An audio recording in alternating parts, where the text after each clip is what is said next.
should be played at high volume. This should be played at high volume. This should be played at high volume.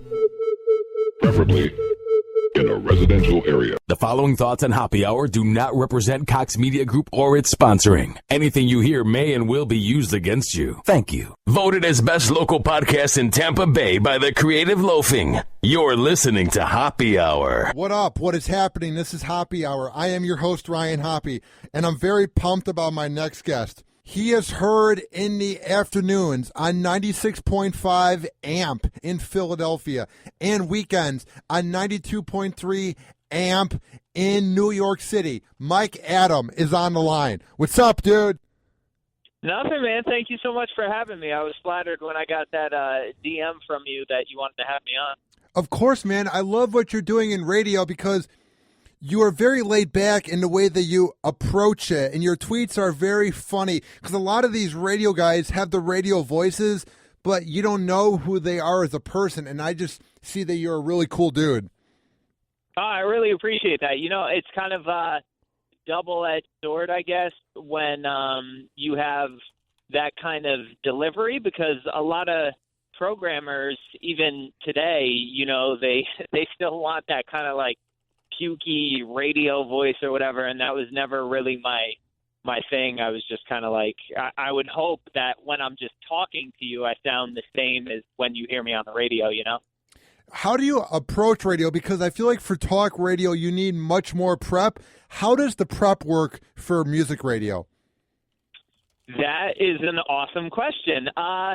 You know, it depends. Now, for the past a little over a year, I've been working with new brands, you know, the AMP in New York and the AMP in Philly. They're fairly new stations, so it's a lot less about me and kind of my personality and more about letting the listener know what we stand for and really just beating them over the head with the you know, the foundation of the AMP brand. So prep now isn't as extensive as what I used to do, like back when I was with, say, iHeart and with certain heritage stations or whatever. It was more personality intensive. So now I do, like, I would say half an hour to 45 minutes of show prep before I hop on the mic. What is it like now being at AMP? How is this format different than, let's say, when you worked at iHeart or those heritage places? Yeah, it's very different. I think what's cool about CBS is they're live, like, all the time. You know, even when I went back to Philly, I still traveled to New York to do my Saturday and Sunday shift, whereas I feel like if it was an iHeart situation, they would be like, oh, just voice track, you know, because, I mean, even back when I was with them, I was voice tracking top 10 markets like DC and Atlanta and stuff like that. So I really like the live aspect of CBS. That's a big difference. And I think it's very music focused. So they're not necessarily like, be funny, be funny. If I have a cool little tidbit about Major Lazer or something, I think listeners and fans of, say, Selena Gomez would like to know something about her, a factoid. They encourage me talking about the artist and the music, so I like that it's music intensive as well. So I like your approach to radio, but are you into, like, where you try to hit the post or be wacky during each break, or do you just, like, take each break for what it is and you just take the laid-back approach? Like, how does that work when you try to get as much as you can within 15 to 30 seconds? I've always been fascinated by that. Yeah, so actually a somewhat of a mentor and a good friend of mine now, Nico, who's he does middays in New York City on the AMP there. He was somebody who really taught me, like, AV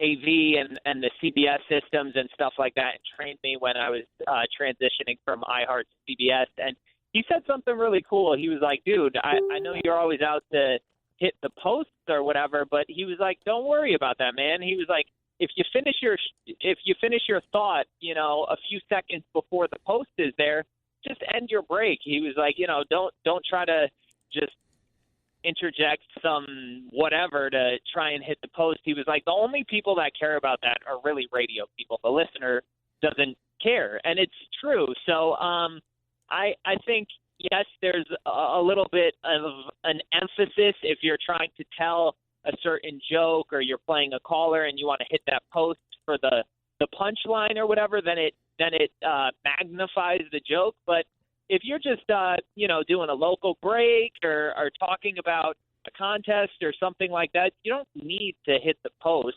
So that's my thoughts on that. And then I think a good radio show, at least for me, is a nice balance of promoting the station and what needs to be talked about, and also hitting the local stuff. And if you can let your personality bleed through and be funny when it's natural, I think that's great as well. But I personally, there's nothing I hate more than hearing jocks that are trying to be funny every single break, because I think people call BS and they're like, all right, this dude is just a cornball. He's trying to be funny all the time. If it comes out naturally, I think those are the funniest breaks.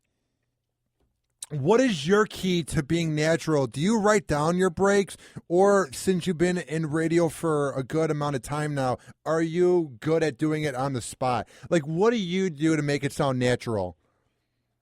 That is another great question. I applaud you on all the stuff you put together, man. It's a good interview. Thank you. So I do a little bit of both. If it's something that's just been drilled in my brain like nonstop, like, hey, we're going commercial free at 4 o'clock for over 2 hours with at least 40 songs in a row. You're going to hear X, Y, and Z, stuff like that I could do in my sleep. Then I will crack the mic and freestyle it and feel comfortable with that. But I would say 90% of the stuff I talk about, I write down, just because, you never want to, especially when you're in major markets and you have as big of an audience as you do, you never want to have just like a brain fart and forget something stupid, like one of the artists on your concert. And believe me, it happened. So, I am a big advocate of writing things down, and I'm kind of in awe of people like Nico in New York, or even Jilly, who does middays here in the AMP in Philly. They don't write anything down. They just can crack the mic 5 seconds before doing the break, and it's like this flawless amazingness. And I just look at them like, you guys are not human beings. So I write down a lot of the stuff, and I think even when you write it down, as long as you're writing it in your own language and the way you speak, I think it still comes out natural. It's just kind of like a safety net for me. What's it like when you have a brain fart while you're doing, like, let's say a 20-second break? Because if you have a brain fart while, like, doing a talk show, it's a lot easier because you can dance around the words. But how hard is it when you have 20 seconds? It's recovering from like a 20-second break or a 10-second break is very tough, because like you said, when you're doing talk radio or even a morning show on FM, you have the luxury of kind of ending when you want to end. But when you're just jockeying, you need to make a very quick recovery and laugh it off and keep going or whatever. So, I mean, even when I'll fumble on a word, I just correct myself and kind of keep it moving and tailor fit my break so I can still not step on the beginning of the song. And that's when you're kind of off the cuff training comes in, where you can, even if what you had written down, you can't say it verbatim, you just go off the top and you still make it work, How would you describe the listeners of AMP? Like, are they diehard or some crazy? What's it like? Because for the bone, we have talk radio for guys, so you can imagine the people we draw. Right. It's interesting. I'm a big radio nerd, so I think the people that listen to different formats and genres, it's interesting to me. I think top 40, our audience is the least, what would the word be? I don't know, committed, or they're just very fickle. Like if you look at the audience for alt rock or for urban stations, these people are diehards, and they will only listen to that station. Top 40, they're dabbling in other top 40s. They're dabbling in at the alt rock station. They're tapping into the urban station. So we share a lot of people's listeners. So it's interesting. We really, really have to work hard to make them listen for an extra 5 minutes, for an extra 10 minutes or whatever. So I would say we have listeners that love us, and it's cool that we get such a broad audience, but definitely they make us work for our ratings for sure. What do you do so that they don't switch and they keep it on 96.5? What is your key, Mike, to keeping the listeners intrigued? That's a great question. I think it's delivering on things that we present to them for sure. Like anything we're talking about, contests, new music, or just some piece of pop culture information that we're going to tell them about. Definitely delivering on promises. And I think the thing that sets us apart and maybe me apart is a lot of your show now, I do more in the social space, the social media space, and the digital space than I do on my show. And that's just the way it is now. I dedicate more time to that because, say, I only have 4 or 5 breaks an hour. All throughout my show, when I'm not talking on the radio, I'm doing stuff on Twitter, on Snapchat, on Instagram. So I think having that personal connection with people and replying to every single person that, interacts with the radio station online definitely sets me apart and sets the radio station apart. We have a young staff, and I think we all do really well with that. What do you think of, social media? Because I think it's a blessing and it can be a curse if you take the haters too, badly and you take them very seriously. It can affect your day, and I'm learning to be thick-skinned. So how do you approach social media? I actually don't think it's bad for that reason, because I don't really care about, you could always think of Howard Stern. People love him, people hate him. Regardless, they're paying attention, they're commenting, they're taking a bit out of their day to interact with him in some way, shape, or form. So I don't really care about the haters per se, but I think it's maybe bad in the sense that you could always be doing something and be doing more online and on social media. So you never want to compromise your radio show or get distracted or spread yourself too thin because you're just trying to do upkeep on Snapchat, Facebook, Instagram, Twitter.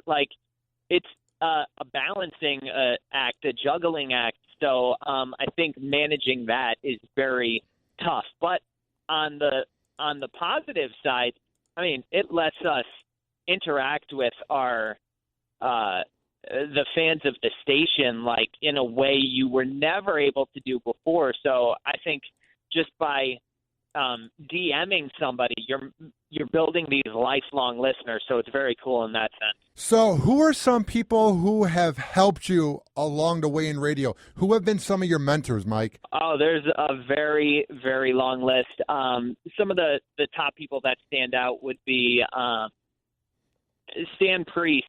He was the programmer in Hartford, Connecticut that first put me on air and gave me my shot.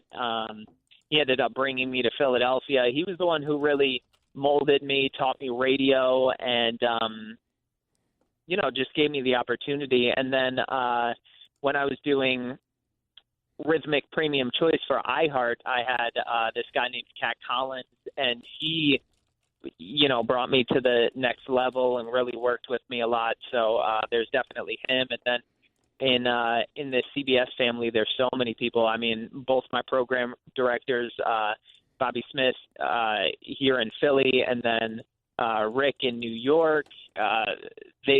Everybody in CBS from the moment I stepped foot in the company has been really, really helpful, and I've learned so much from them. Some of the other people are DJ Toro, Jagger, who's on in New York as well. There's a long list. I mean, some really good people, some legendary people that have taught me things along the way. What is some of the best advice you've been given? What's some advice that you'll never forget, Mike? I think that, and it's hard to do because you're in an industry and there are a lot of egos and stuff, but I think you really become a good radio jock. Maybe not a morning show host, because I know it needs to be a little bit more about you in that role. You have to kind of really open up and connect with listeners on a little bit of a different level. But when you're very selfless, I think that's kind of when you become a good jock, and that's been told to me by a few different people. But when you really focus on saying the name of the radio station and not your own name, and really using your social media fan base or whatever it may be to bring people to the radio station rather than the other way around. Urban radio's infamous for it, just people doing shameless plugs of their own personal stuff. And I think you need to always think, with this break, with what I'm saying, what am I giving my listener? What are they getting out of it? And if you ask yourself that question every time before you crack the mic, I think you'll be in a good place. Do you listen to the advice sort of from listeners, like let's say the hate or the compliments? Do you take it with a grain of salt, or do you sometimes get motivated by it? How much do you care about what they think? I think, it's funny. This just came to me, and it kind of ties into the last thing you said to me, too. My mentor, Sam Priest, he said something really cool to me. He said, remember, you're always politicking for the vote. And that's such a good mind frame and mindset to have, just because you never want to – you're always trying to win over a single person. And, if you have that mentality, I think whether it's somebody who has a negative comment or a positive comment, the fact that you respond in a positive way or in just a good way goes a long way. So I don't know if I really listen to the good or bad, because at the end of the day, if my boss is happy, like, I'm trying to keep my job, that's what I listen to. But so I think it's just, yes, taking things with a grain of salt, but then also, if you can, maybe turning a negative into a positive just by the way you approach it. Now, what is the key to having a good show? Let's say maybe you got some bad news, or you didn't get a lot of sleep, or you just feel burnt out. Like, how do you focus to put on a good show? It's tough. I think if you got bad news, if you're in radio for the right reason, that'll kind of be your getaway and your chance to go into the zone and get away from whatever negative thing happened to you. So if you're in it for the right reason, being on air and talking to your listeners, that should be like provide some solace or whatever. But if you're just fatigued and tired, or hungover, that's happened to me. I think you just really need to pull it together, and that's, it's what separates the boys from men. But dude, it's tough. There's been days I've been like super fatigued and running on not a lot of sleep, and you just have to really, I guess, focus more than you normally do. It's tough, man. What we do, people think it's easy, but to be as sharp as we need to be every second, every day, it's tough. No job is ever easy, Mike, because it's work, But radio is fun. Radio can be easy, but man, people don't know how hard we work and how much pressure we have to pot up the mic and be the best we can be. Like, it's not rocket science. We're not coal miners, but it's work. You know what I mean? Yeah, for sure. And I think a lot of it, we put a lot of the pressure on ourselves because we do want to be the best we could be. We want to make our bosses and our coworkers happy. And we also know, let's be honest, there's a crazy turnover rate in our business. So, it is a lot. But like you said, we're not doing surgery here. So that you need to have that as a constant reminder, too. And the reason we got into this is to have fun, to make people laugh. And, so it is a great job. Who wouldn't love to have this job? Now, you're a young guy. I don't know if you're single or not, but how often do you go to a club or a bar and you name drop that you're on the radio to get laid? Does it ever work? So back in the day, I'm married now. I've been married you are? For a couple of years, but yeah. But back in the day, well, here's the thing. I always like to be in the club back then and now if I was getting paid. Other than that, the club was never really my scene, but I love money, and I wouldn't turn down money. So if you wanted me to be in a club Friday, Saturday, and Sunday, I would be there.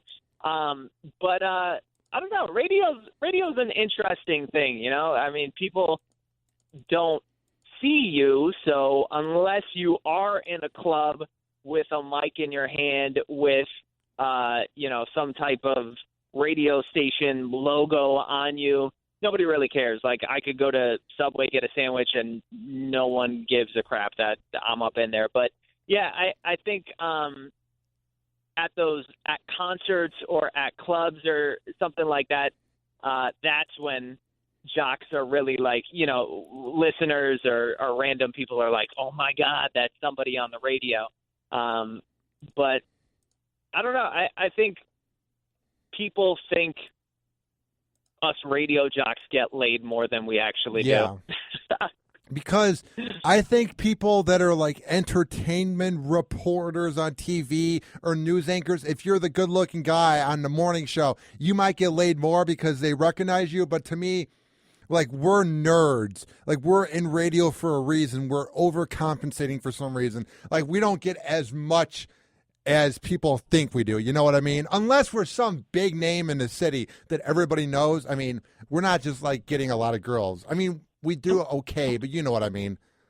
Plus, dude, I got to be honest with you. I work so much, like, I'm not just out there like that anyway. Like, I'm working so much that, it's a lot of behind-the-scenes stuff. It's a lot of being on air and then keeping up with the social media stuff and whatever other endeavors you're getting into. But, we do work hard and have some interesting hours, so we're not even just out and about like that, What do you do since you're working so hard and you do a lot and you have a lot on the plate? What do you do to not burn out? Like, what are some hobbies and things you do in your free time? Well, I think time management is a big thing, just really utilizing your time well and asking for help, delegating when you can. That's a big thing. But in my downtime, going back to my wife, she is the one that kind of keeps me sane and is my stability. And so when we have downtime, whether it's watching The Walking Dead or going out to dinner or going to whatever activities we do, we're pretty active. She keeps me sane, absolutely. So I think it's just knowing when to turn it off. And we never fully turn it off, but I think just knowing when to be like, okay, I'm done with this. I'm going to enjoy, personal time for these few hours or whatever. What's it like being married, dude? I personally think it's the greatest thing ever. I think it's, especially in the field we're in, it's so, it's a revolving door. So I love the stability of it. And the comfort of it. So for me, that's like my rock. That's my solid through and through thing. And I just think our field is so much turmoil and so turbulent that it's nice to have something that's just the same, you know? What do you think of like where radio is going? Like, because I've been thinking about it a lot lately. You have podcasts, you have Sirius XM, you have Pandora. Like, where is this business going? Because it's very hard to predict. I think radio will always be here. The way it's consumed is going to keep changing. So, New York's a perfect example. That's a place where you don't want to have a car. So where are people listening? It's on their phones or on their laptop at home or at work. So I think people like the local element of terrestrial radio. That's something that, say, Pandora or Sirius XM can't give them. It's just how it's consumed and how we reach people that are listening with earbuds rather than in their cars.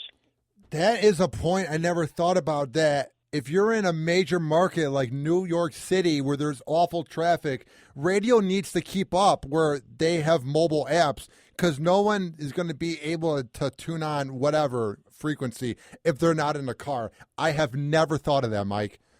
Exactly. Yeah, that's why I like to say, in New York or in Philly, when I'm talking to my listeners, we're talking to people, female 18 to 25, maybe 18 to 34.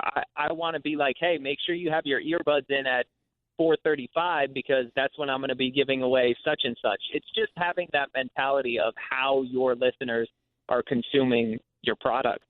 How awesome is it when you give away a prize and you make a kid's day or a young adult or whatever? You make the listener's day maybe by giving One Direction tickets. Like, how surreal is that when they are so happy? It's really cool. I mean, the kids are cool, but with CBS lately, I feel like we've been doing a lot of cash prizes. And when I came to Philly, we were doing 40 songs in a row or $4,000. And we gave away, I don't know, thousands and thousands of dollars. And you're talking about a good sum of cash that is somehow going to improve somebody's life in a pretty significant way. And that to me, I was like, these people, what they were saying to me, like, hey, we're planning a wedding, or hey, I'm going to be able to give my kids the greatest Christmas ever now. Like, that stuff resonates with me and with, I think, any radio jock. So, I mean, that you're kind of like, oh, yeah, this is why I am in this, What is the wackiest thing that has ever happened on air? Did you get a weird call once? What's one thing that comes to your mind? There are a few. Let's see. I remember when I was first getting started in radio, and it was like my first shift ever, and it was late nights, and I thought everything was cool, and then one of the other jocks from our sister station ran in, and he was like, hey, is everything all right? And I was like, yeah, it's fine. And he was like, no, it's not. You're off the air. And I don't know why I thought we were on the air, but I was just sitting there like a dummy, feet up, like, oh, everything's cool. And he was like, no. And he pressed like whatever buttons he pressed, and we were back on air. And I was like, oh, my God.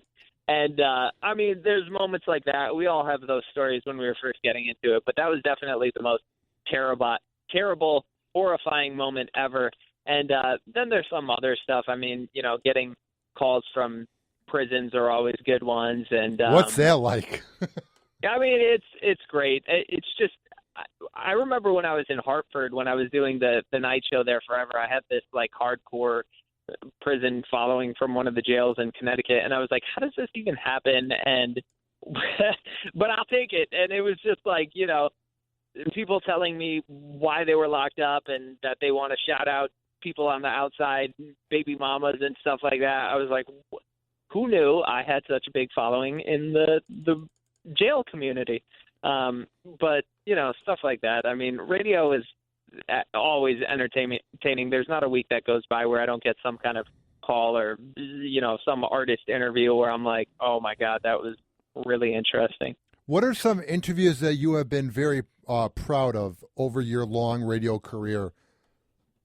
My two favorites, and I always go to these two, is Kanye West, hands down. I'm just such a big fan of his, so I was talking about like records he was doing from the beginning and, nitpicking all this stuff, like asking him these deep hip-hop questions and production questions and things like that, and I think he was really flattered, and we were talking for like 25 minutes. His tour manager had to like force him out the door. He took a picture with me, my wife, a couple of my friends that were in there. Nicest dude in the world. And then other than that, I would say Aerosmith, but Steven Tyler specifically. He was just the sweetest guy in the world, and he's just a big personality, a big character, and it was a great interview. Now, who are some famous people that you have met that were sort of rude? Anybody that comes to your mind? Cher Lloyd, definitely. Carly Rae Jepsen. Really? That sucks. You're a one-hit wonder. You're nothing. I know, which was why I was kind of scratching my head. I'm like, if Steven Tyler wants to go and do that, then fine. You're Steven Tyler, whatever. But, yeah, stuff like that, or even like on the hip-hop side, Jadakiss or even DJ Khaled. And I'm like, if you guys don't want to be here, like, why don't you just tell your label or whatever you don't want to be here because you're wasting my time and you're wasting your own time, I kind of get this vibe that the ones that aren't as big and maybe are mad that they're not as big are the ones that are going to be more rude because they're trying to overcompensate. Like, why the hell is any of these people being douchebags? I find that odd. I don't know why. It's just weird. Yeah, we could create the hypotheticals forever. I mean, you never know, though. I mean, something terrible could have just happened to them or whatever. But, yeah, I do. A lot of times with the one-hit wonder people, it's like, all right, you are very bitter and you are taking it out on me, and I don't know what to tell you. I never liked the song Call Me Maybe. Everyone's like, she's the next big thing. Like, no, she's a cute one-hit wonder. See ya. I was obsessed with it. I hated it. I hated it after she was evil to me. I was like, I'm never supporting you or listening to your song again. What song did that rapper you just said had Jadakiss?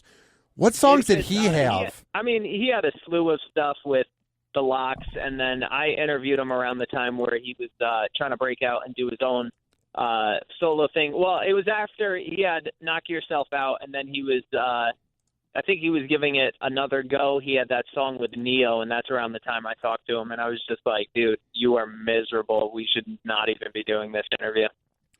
Yeah, because I feel like he never had a breakout song because he's the one rapper, and I love rap, and I love throwbacks. I cannot name one song by that dude. He must have been just a grumpy dude. Yeah, I was definitely like, hey, you should have probably stayed with Chic and Styles P and just kept it moving. Isn't it weird how music changed over the last 10 years? Like, top 40 music was lean with it, rock with it, and now it's like boy bands. I'm not complaining or critiquing. I just find it bizarre how it changed real fast. Yeah, everything comes full circle. So, we'll be playing freestyle records again soon, and then we'll probably get back to gritty, hip-hop. Who knows? It's great. You go back a few years ago, I never would have thought a record like 21 Pilots' Stressed Out would be on top 40 radio. So I think things go in circles, and that's just kind of – there's no reinventing the wheel. It's just bringing back something old kind of. Who are some artists that are out now that need more recognition and more publicity? Who are some people out that you're very impressed with, Mike? On the alternative side, I'm obsessed with AltJ. I would love for them to get a little bit more exposure and a little bit more radio play. On the top 40 side, I don't know. On the top 40, I don't know. We usually when they make it their way over to us, the top 40, they're already doing all right, you know. Yeah. But AltJ, they're ones that really stand out to me. I also like Cage the Elephant. I think they're well on their way, but hopefully they'll get a little bit more exposure as time goes on. Now, before I let you go, where do you want to see yourself in 5 years? 5 years from now, I would like to step into the syndicated realm again. I was doing that a lot with iHeart. I would like to do that again and just be on a national platform in some way, shape, or form, whether it's a weekend show or whatever. I would like to do that. And then I think producing more content on my own, whether for television or the web, and just kind of pitching that to various companies and getting stuff like that sold. And then outside of that, I always another thing that's been on my mind and on my radar is opening up my own business. So those are just some of the goals I have, like within the next few years and things like that. But I mean, honestly, I love being in Philadelphia. I love doing weekends in New York. I'm an East Coast guy through and through. I couldn't be happier with CBS. A lot's happened in the past few months, the past year for me. I never thought I would be in as good of a place as I am now. Now, where can people find your work online, and where can they listen to you? If you search Mike Adam on air, you can find me on all social media platforms with that. And people could listen to me with the radio.com app or the TuneIn app. If you're not in like Philly, Jersey, New York, or Connecticut, you could listen to me with that. I also do some voice tracking for other stations like 107.5 KZL in Greensboro, North Carolina, and also Wild 101 in Boise, Idaho. But, you know, if you find me on Twitter or Instagram, you'll see all that stuff. Well, dude, keep up the good work. I don't listen to a lot of top music, but I like what you do, man. I like your laid-back approach to it, and just keep up the good work. It's been a lot of fun having you on. I really, really appreciate it, man. You have a very cool podcast, so keep it going. Thank you, dude. Have a good night, Mike. You too. All right, bye. Hoppe Hour. Hoppe Hour.